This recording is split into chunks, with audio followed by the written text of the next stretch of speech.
Previously on the Sunless Citadel. Well, I guess I survived death again. I'm not really much for dramatic entrances, but ta-da! Hey, Methuselah.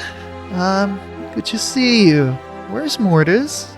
Slowly, Urki places their hand on the holy symbol. Oh, I killed him. Urki slowly approaches Mortis. Hey, man, you okay? I don't know how to answer that. There is a part of me missing.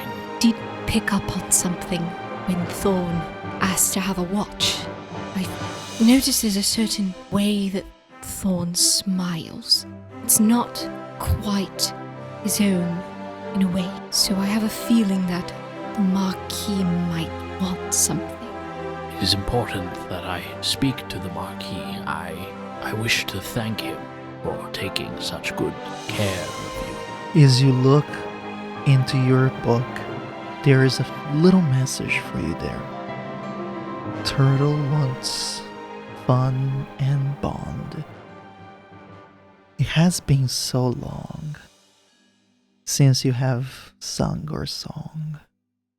A smile opens up that encompasses half of the circle as two very big eyes also appears on top of this bright, fanged smile. Throughout the vastness of the multiverse, there lies a tavern. As you approach its doors, you catch bubbles of laughter that rise and burst into cheers as colorful groups of travelers find comfort in their bonds. As you head inside, the smile of the tavern keeper greets you. They're an otherworldly being with a bluish, corporeal form. They wear attire befitting of an innkeeper, and they have a large, cloudy nebula for hair speckled with stars, which gently sways with their movement. Welcome to the Storyteller's Tavern, where stories are served like ale and a seat is open for you at every table. Tonight's special is the Sunless Citadel, an epic adventure of high fantasy with notes of friendship, danger, and most importantly, hope. Will our adventure survive to descent into the dungeon? Or is there a darkened calamity taking root far from the sun's reach?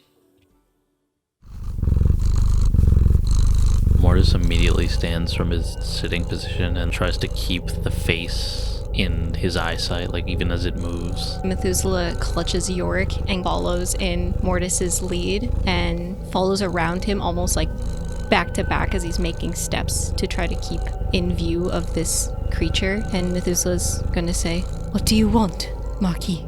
One of its eyes focused towards Methuselah. I want to play with new friends. And then the other one then focuses on Mortis. The paladin in ashen light. So dim it has become now. I feel that you are in pain. And the pain proceeds and transforms into purring. Do not pretend to know me, you vile beast. But I would love to know you. You have my attention. Good. Do you want to feel this pain, this turmoil, this thing that is deep in you, growing? I want to whisper to Mortis because I'm very close. Be careful, Mortis. Mortis glances over at Methuselah and nods before proceeding. I'm not interested in your riddles. If you want to play a game, then let it begin. My interest is protecting Thorn. Your interest seems to be chaos. Not chaos, my little turtle friend. I just want people to be happy. No, you want people to not feel their pain. You want to eat it yourself. Two claws appears behind Methuselah, as if it was placed paws of a cat who wants to play with something within its clutches. I know you can't touch me, so I don't fear you. You misunderstand me, dead thing. I do not want you to play with you. That doesn't mean I cannot squish you. Mortis stares directly at the eye focused on him. You said you wanted to speak with me. Do so. You have already rejected Methuselah. I am here. What is it you want? Both eyes now focus towards you. I want you to be happy, devoid of this growing cancer inside of your heart. Happiness. I am no longer interested in happiness. I am interested in completing my duty and protecting those I care about. What you will do for me is irrelevant. I want to know how it will relate to what you are doing to Thorn. All that I do to my little Thorn is make sure that he's happy, that there's no sadness to him. I can do that to you as well. I can make sure that you are happy. And I do not mean that because you have forgotten. I mean that because I could bring that to which makes you happy back to you. You speak of happiness, yet you made Thorn kill those who were once his kin. They were hurting him, bringing bad memories to him. I only want Thorn to see good memories, happy moments. I just consume the pain so that he is devoid of it. Well, you're not a very good friend, because if you were, you'd see that by taking away Thorn's pain, you're making him hurt in the long term. That meat, you should not talk about things that you do not understand. I understand pain quite well, cat. The smile almost reaches a full circle as it increases in intensity. I could make you run, but I don't know if you would be fast enough for me not to catch you. You said it yourself, you can't touch me. The eyes angle back to you, Mortis. Don't you want to see her again? Don't you want Nira back? There's a noticeable chink in his expression, but it only lasts for a moment. You think that by using memories you will be able to scare me? You don't have that kind of power. You're not a god, not a friend. You are a parasite, one that leeches off of the negative feelings of others. You cannot do what you claim. I can do the very best next thing.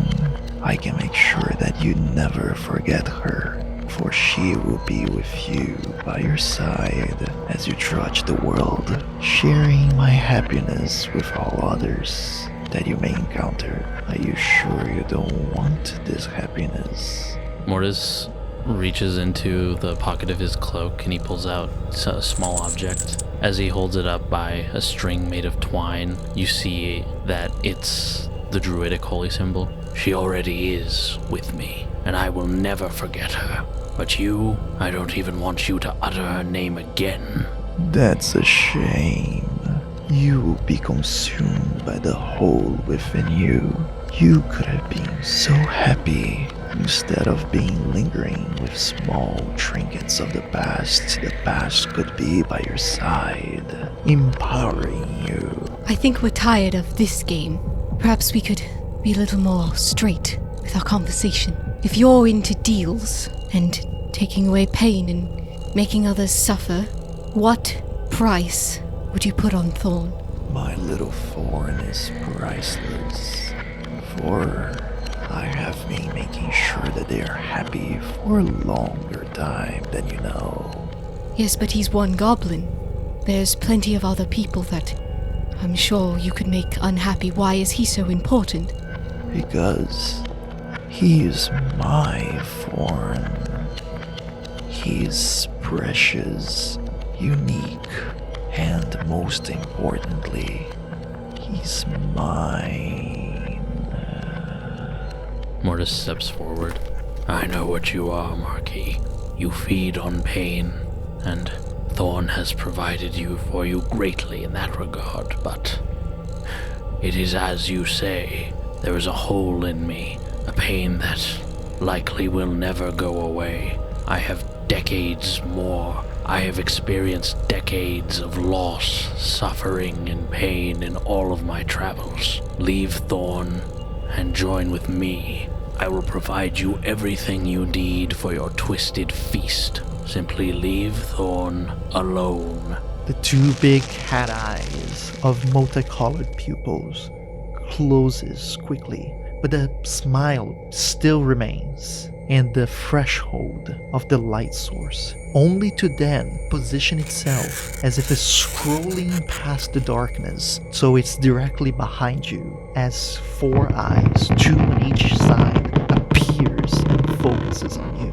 Do you want to play a game? Then I am interested if it is entertaining. You have seen my pain, all that I have gone through. If this is the game you want to play, then I am open.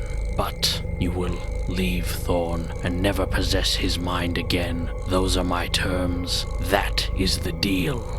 So as Mortis takes his big stand against the Marquis, Methuselah's hands are going to play on Yorick, a sort of buzzing song that is going to cause the hurdy-gurdy to glow in this pinkish hue. But the magic of Methuselah's music is not alone, as the tendrils of darkness rise off of Yorick once more and twirl in the air like smoke. And I play a song of 2 star-crossed lovers who befell tragedy out of a misunderstanding. And I cast Enhance Ability and give Mortis Romeo's Wisdom.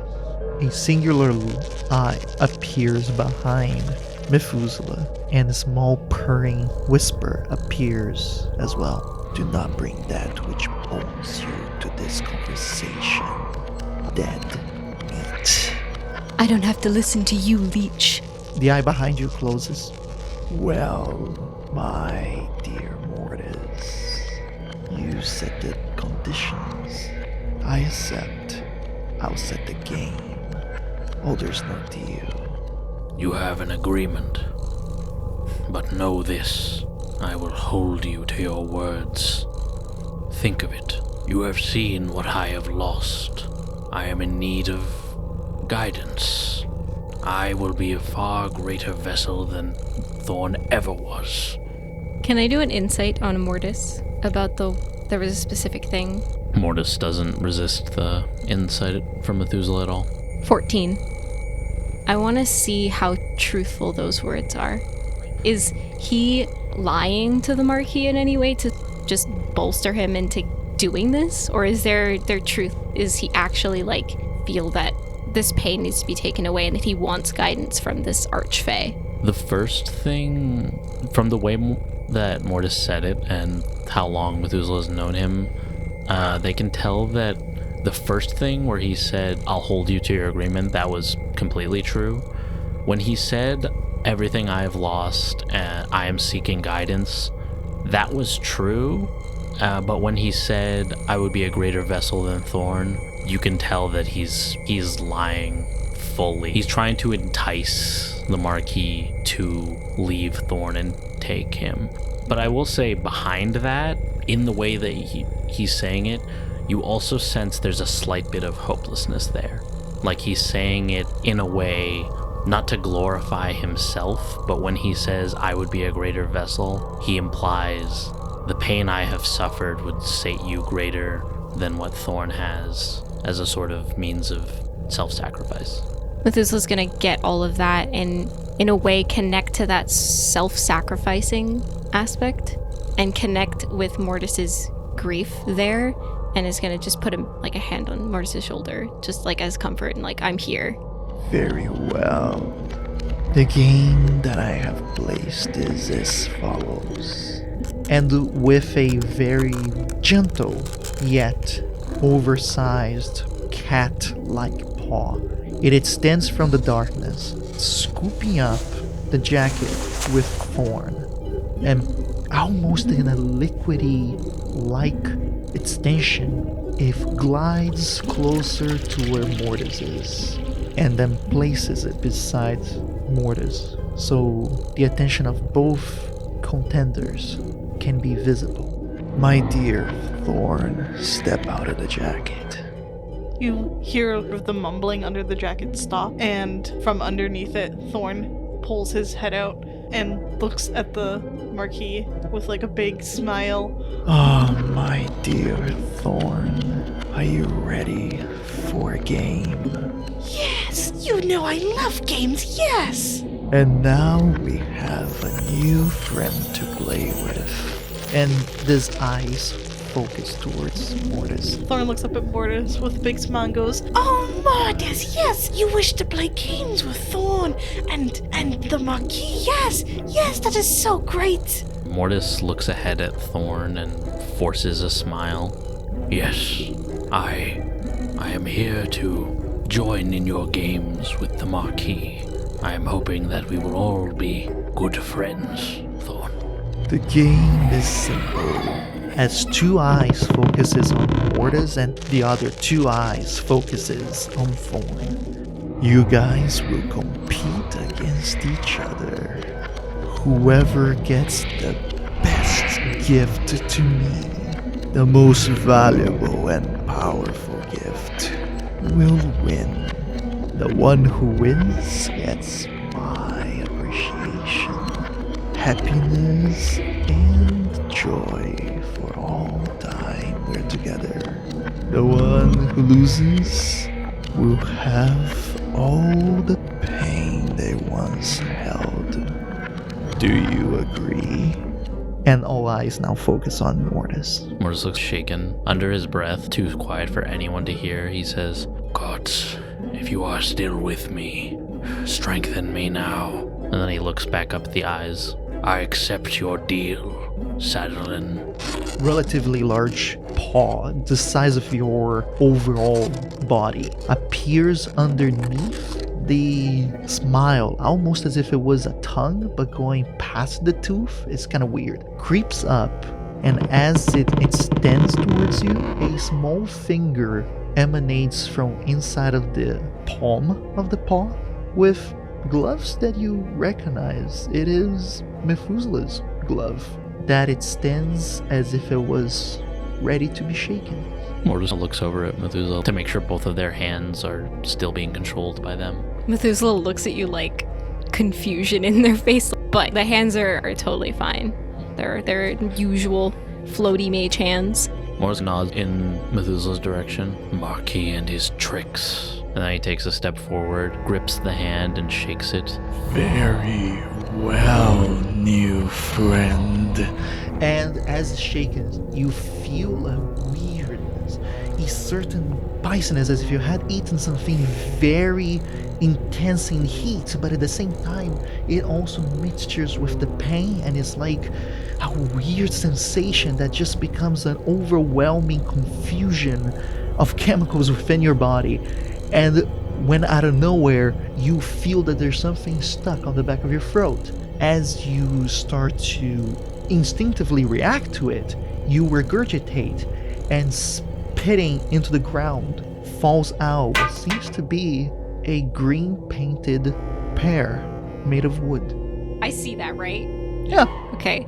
Methuselah sees the fruit, and like Mortis, if you look, you can see that there's this "oh" on their face, putting two and two together. Oh, that's what that is. It is a deal then.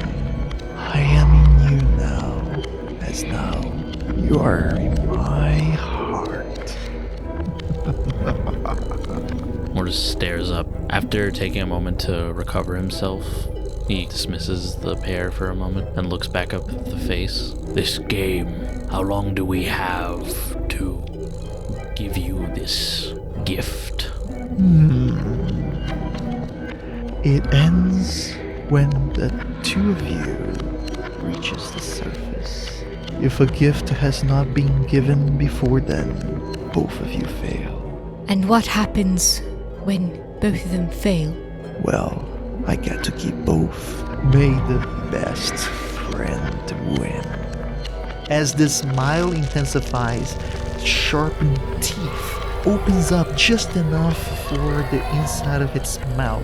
This weird, cosmic, multicolored interior emanates enough and bright out of nowhere to completely blind you guys for a split second.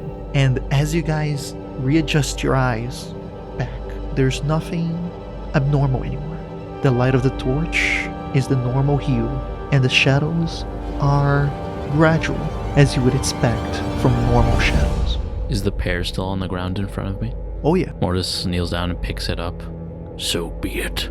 Thorn does a little jump up and down and goes, I'll win. You'll see, Thorn will win. Thorn knows the Marquis best.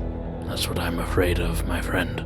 Mortis is going to take the pear and put it into his bag, and then he's just gonna sit back down and look over at the others. Well, what's done is done. Methuselah's gonna get closer to Mortis and just say quietly, Are you alright? I'm as alright as I can be, but I worry about this game that he has us playing. 'Tis very interesting. Don't really know what to expect, but if it's in my power, I won't let the Marquis take you in the way that it's corrupted Thorn. Thorn jumps into the conversation out of nowhere and goes, This is going to be so much fun! Yes! And he's jumping around and he goes, Aren't you excited? He looks down at Thorn and forces a smile. Most excited, my friend. And he, ruffles his hair. Well, we should probably finish up our watch. We're lucky that we weren't ambushed when all that was happening. Oh, don't worry, I was trying to keep an eye on, the room. The rest of the watch is quiet. You guys keep alert to the outside, even though it feels like the threat is actually on the inside of this group. Shortly after, Urki and Seeker starts to shake themselves awake. You guys now have all rested, and you guys can compensate from the long rest benefits. I'd say as everyone is getting up, Thorn is still happily skipping around. He seems very happy with what's going on. Everyone seems so glum, but he doesn't really see it. He just sees happy faces, and he's so excited. Methuselah's gonna notice that and be like, Well, you seem very, upbeat, Thorn. Of course. Finally, one of you is playing a game with me and Marquis. It has not happened before. Always say no, but now Mortis plays a game with Marquis. It's going to be so much fun. Yes, I would say so. I hope one day Marquis will let you play as well. I don't know about that. Apparently I have my own friend who's, getting in the way. Well, maybe one day if you don't have that friend, then we will all be able to play more together. I instinctively clutch Yorick and Possibly. I think it would be so much fun. Don't you? I think it would. I think Thorns is gonna win this competition. I know the Marquis very well. Well, we'll see about that, I'm sure. I don't know who to root for, so I suppose I'm rooting for you both. Root for Thorns, because I'm going to win, so root for me. I won't tell Mortis, but what are you thinking of giving the Marquis? Do you have an idea? Thorn has a little idea, but Thorn wants to keep it a surprise, so then when it happens, it will be even more fun. I can keep a secret. I'm very good. I kept the undead thing a secret for a while. Thorn wants to tell you, but Thorn thinks it will be more fun if no one knows. So when people finds out, it will be a big surprise, and then it will be even sweeter to see Mortis lose. What do you mean by sweeter? It will be sweeter when Mortis loses. It will be a much more satisfying victory. I see. Well, I'm excited to see what you have in mind for that. Yes, it will be most fun. Well, should we keep going? Methuselah feels Thorn trying to crawl up onto his back. Mortis, you have been substituted. I feel like Mortis sees this, and there's a tiny part of him that's upset, but I feel like he finds it more amusing than anything. Because he knows that Thorn's just doing it to be petty. Kids will be kids. So after all our stuff is gathered, I'm ready to press on if the rest of you are. Suppose so. Yeah, I'm ready to go if you guys are. Thorn positions himself to basically be like sitting on Methuselah's shoulders. Yes, Weeze's ready to go, yes! And he's basically playing with your hair. He's been tangled in your hair now. I imagine this is a bit of a wait for Methuselah, so they're struggling to walk. But they're too nice to be like, can you please get off, child? Urki, who had a half mouthful of his rations, he looks at you guys like, oh, okay, yeah, let's go. And you guys direct yourselves towards the middle of the laboratory. You guys continue towards the room that you found Mon Gentie's other journal. On the back of the room, there is a door that proceeds to the next area. Not knowing what to expect, you guys open the door. Interestingly enough, you guys face yourselves with what seems to be an antechamber. In the very next room, past the antechamber, where the door seems to have been removed from the frame, there's a wall of dirt, taller than you guys. It goes even past the threshold of the door frame, but there is a ladder made of rustic materials in front of the wall of dirt, and a dim glow of purple hue emanates very faintly at the top of that door frame, which reminds you of those mushrooms that you guys saw. Well, I suppose the best course of action is to go up that ladder. Thorn will slide down onto the ground, pulling your head back because he's still tangled in your hair a little bit, and then he'll skip over to where the ladder is. Well, let's get going then. I'll follow Thorn. Mortis trails behind everyone. I'll be our rear guard, make sure that we're not ambushed while we're climbing. One at a time, you guys get close to this ladder and ascend correctly. The light that comes down is illuminated by those glowing mushrooms. Once everybody has ascended through the ladder, you guys visualize a relatively bright gallery with walls that are huge, but this dirt wall is being placed here because it pretty much creates a platform of dirt that, as you ascended to this place, now has become your solid ground. This dirt is serving as a bed for a huge amount of flora that has been cultivated in this area. Illuminated by the mushrooms, it creates its own little ecosystem. Do I know this room? Do I recognize it? Do for me a perception check. 22. Despite the vines, despite the shrubbery, and the overall changes to this gallery, you notice part of the wall that is now obscured, partially covered by the dirt that is now the surface that you are standing on. There is carvings that depicts dragons on flight. Piecing the pictures in your mind, it very well reminds you of the gallery before the special greenhouses that the Dark Warden used to go to and cultivate specific plants that were not good enough for his garden, that required the different biomes. This is the same gallery, but completely transformed as to become a garden in itself. It is a huge place, and there are gargantuan doors, but they are all partially covered by this earth. One is at your very left, in the far end of the hallway. And as you're looking towards that area, you see half of the door that is blocked by the earth, but the top half that is visible to you, it's still closed, but there is a makeshift door that has been made almost like a patchwork to the original door. And this patchwork is very rustic, is very badly made. You see rays of intense bright light emanating from these small fixtures on the very poorly made door. The one in front of you, the top half has no patchwork. It's solid and undisturbed. And on your other end, on your right, you do see another door. You know that that door leads towards your destination, the garden. That is where your memory tells you that where the garden is. As that little patchwork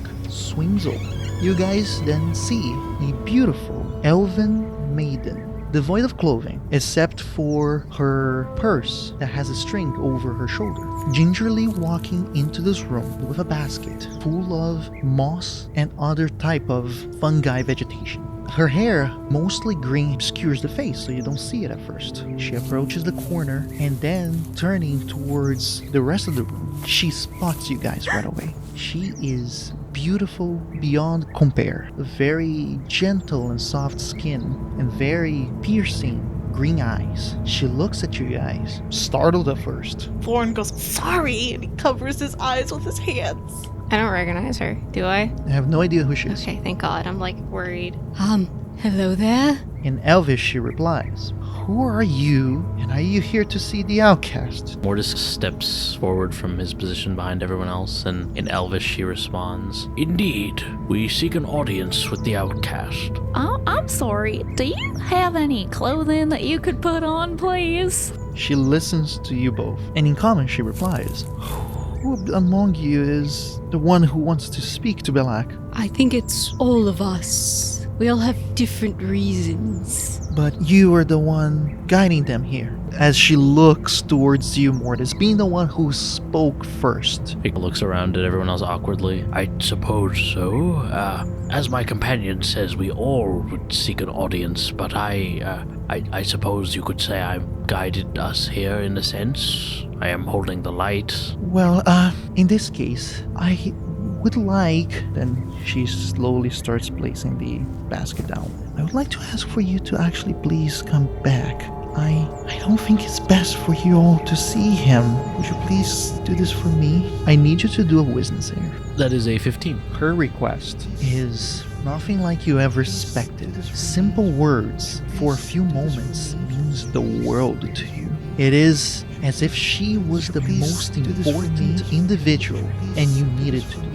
But then something within you quickly just allows you to rethink the situation, and your own mind allows you to regain your logic. Mortis stirs for a moment, and then when he gets his senses, he pulls out his greatsword and holds it out. "You're trying to charm me with magic. What trickery is this?" She breathes in heavily. "Well, I asked it the right way." Look, we're not here to really hurt anyone. We just need to get past. We don't know you, so we don't have any ill intentions. We just need to see the outcast. Look, you have your reasons, I get it, and I hold no love for him. So we don't want to hurt you if it comes down to it. But I have to care for myself. She presses her hand on the middle of her chest, and as she does so, the area where she touches, her skin hardens and becomes equivalent to tree bark. The very next thing that she does takes her completely by surprise. "Help! Help! There are people here! Help!" From the door in the far end, you hear a tussle, as if people are moving as fast as they can. I'm gonna ask you guys to roll for initiative now. Alright, top of the round, Methuselah. So as she calls for help, Methuselah, stirred, puts a hand into their pocket, grabs a pie crust. Once again. Methuselah is going to crush it, and that familiar spinning blue light is going to appear. And then before they throw it, they're going to say, "I really hate hurting beautiful things, but pie for all." And I'm going to yeet it at the woman. As the fun zone lands around this beautiful woman, the air starts to get cartoony and vibrant. And looking into the cube, her features become more like cartoony and vibrant as well. So she is going to have to do a wisdom save to stop herself from laughing. Total of 21. That passes. She is not swayed by the fun zone. Although the fun zone lands in the vicinity that she is running towards, the comical distortion of reality usually would affect people to lose their minds and laugh, but for her, you don't know if it is her power or just desperation to live the situation. She instead does not laugh. She looks at you with a face of somewhat frustration and despair, notices the edge of the fun zone. She decides to turn to start running the other way, where the border is closest to her. Then Methuselah is going to play on Yorick again, and the rainbow light is going to start to dance along the strings and around the frame, but also tangled with that shadowy essence. And I'm going to play a nice song, a song of Luxair, of travelers and the lost, and I'm going to give bardic inspiration to Mortis. With that said and done, now it is Thorn's turn. So Thorn sees this woman starting to run after yelling for help. He is gonna raise his hands, and this violet glow radiates from them as a spectral smile of what can only be described as the Marquis appears over her head and seems to follow her around as he casts Hex on her. I'm going to give her disadvantage on Dexterity. And then Thorn is going to keep his hands raised. Well, we did only want to talk, but I suppose now this is what we're doing. Yes.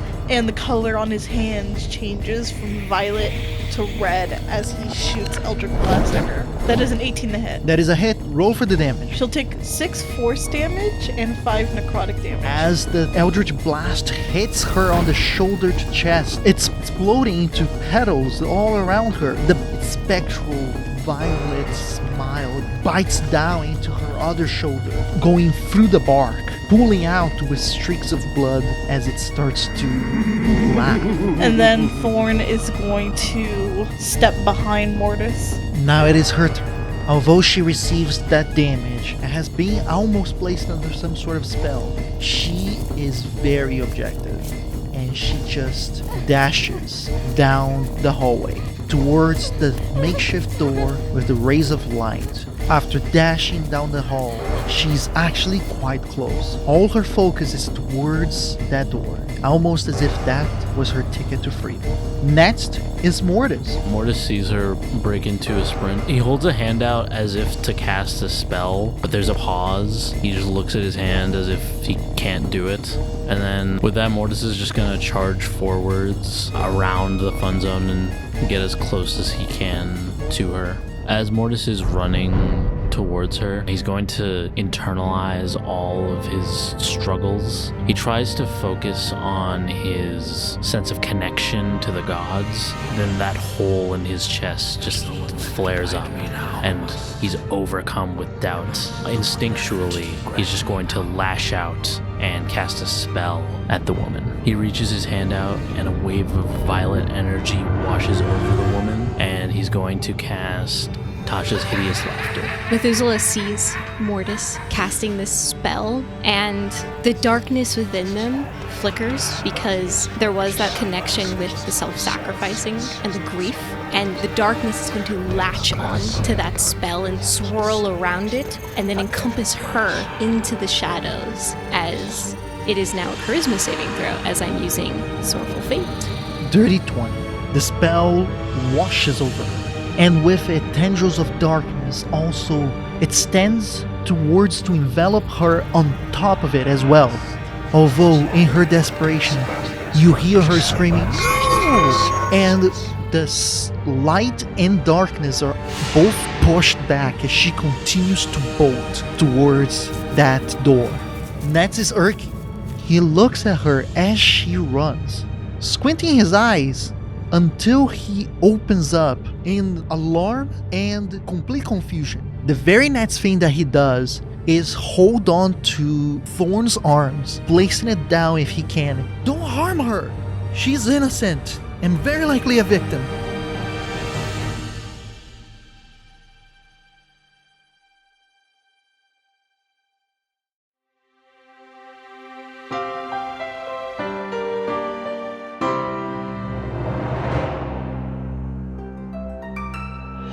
You've reached the end of this episode of the Sunless Citadel. Thank you so much for listening. Subscribe to us on whatever app you use to listen to podcasts, and be sure to catch the next installment of the Sunless Citadel every Thursday at 12 p.m. EST. If you like the show, please consider leaving a review. It's a small way to show your support that goes a long way. To connect with us, follow our social media accounts, and if you'd like to support us, you can head over to our Patreon to join the conversation, view sneak peeks of our next project, and discover our fantastic bonus content. Our intro score was created by Patrick Corton from Off the Beaten Path musical. The Sunless Citadel can be found in the Tales from the Yawning Portal by Wizards of the Coast. The world of Nosso Mondus was created by Pedro Stockler. Thanks again for listening from all of us at the Storyteller's Tavern.